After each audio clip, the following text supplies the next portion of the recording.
आज की खबरों में आपका स्वागत है। मामा का घर, राज तिलक से पहले बनवास, बयानों से किसे और क्या संदेश दे रहे हैं शिवराज सिंह चौहान। मध्य प्रदेश के पूर्व मुख्यमंत्री शिवराज सिंह चौहान ने नए आवास को मामा का घर नाम दिया है। उन्होंने एक कार्यक्रम में ये भी कहा है कि कई बार राज तिलक होते होते बनवास भी हो जाता है। इस तरह के बयानों और संकेतों के जरिए शिवराज किसे और क्या संदेश दे रहे हैं। मध्य प्रदेश में मोहन राज के आगाज को अब 20 दिन से अधिक हो गए हैं, लेकिन पूर्व सीएम शिवराज सिंह चौहान लगातार सुर्खियों में बने हुए हैं। सूबे में सरकार की कमान मोहन यादव को सौंपे जाने के बाद शिवराज कभी खेत में ट्रैक्टर चलाते नजर आते हैं तो कभी लाडली बहनों के बीच। अब वो अपने बयान और नए सरकारी आवास को लेकर चर्चा में है। शिवराज ने अपने निर्वाचन क्षेत्र बुधनी में मुख्यमंत्री नहीं बन पाने को लेकर बयान दिया है और उन्होंने कहा कि कई बार राज तिलक होते होते बनवास भी हो जाता है। ऐसा किसी न किसी उद्देश्य की पूर्ति के लिए ही होता है और कोई बड़ा उद्देश्य ही होगा। शिवराज ने ये भी जोड़ा कि मेरी जिंदगी बहन बेटियों और जनता जनार्दन के लिए है। आंखों में आंसू नहीं रहने दूंगा, दिन रात काम करूंगा। उन्होंने सीएम हाउस छोड़ने के बाद अपने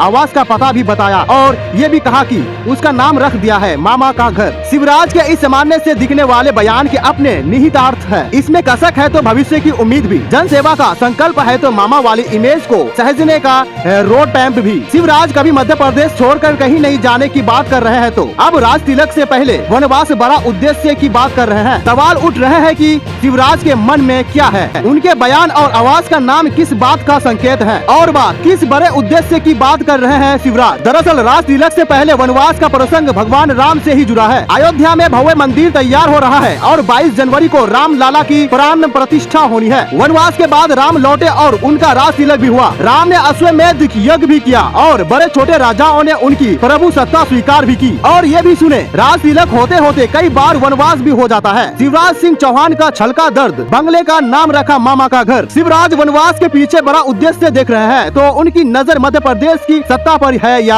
अश्वमेध यज्ञ के स्वरूप में देश की सत्ता पर। राजनीतिक विश्लेषक अमिताभ तिवारी ने कहा कि शिवराज ऐसे नेता नहीं है जिसे आसानी से निपटा दिया जाए। वह हालात देखकर रणनीति बदल लेते हैं। उम्र का फैक्टर शिवराज के साथ और निश्चित रूप से उनकी नजर अब पीएम मोदी के बाद के दौर की केंद्रीय राजनीति पर होगी। शिवराज संकेतों की सियासत से बीजेपी नेतृत्व संघ और अपने कोर वोटर महिलाओं और युवाओं को लगातार संदेश दे रहे हैं। और ये भी जाने, क्या लाडली बहनों के सहारे एमपी की सियासत के बाजीगर बनना चाहते हैं शिवराज सिंह चौहान। किसे और क्या संदेश दे रहे हैं शिवराज सिंह चौहान के बयान हो या अपने नए ठिकानों का नाम, महिला और युवा वोटर्स के लिए संदेश है। वह चुनाव नतीजों के बाद से ही बार बार ये दोहराते रहे हैं कि मामा और भैया का नाता किसी भी पद से बड़ा है। यह वोटर्स के लिए यह संदेश है कि वह उनसे अपना कनेक्ट नहीं छोड़ने वाले। बड़े सदस्य की बात करने को समर्थकों और पार्टी नेतृत्व के लिए इस संदेश की तरह देखा जा रहा है कि वह सियासत से दूर नहीं होने जा रहे हैं। इसी तरह जब वह अपनी जगह किसी दूसरे को सीएम बनाए जाने का विरोध नहीं करते और ये कहते हैं कि पार्टी जो भी जिम्मेदारी देगी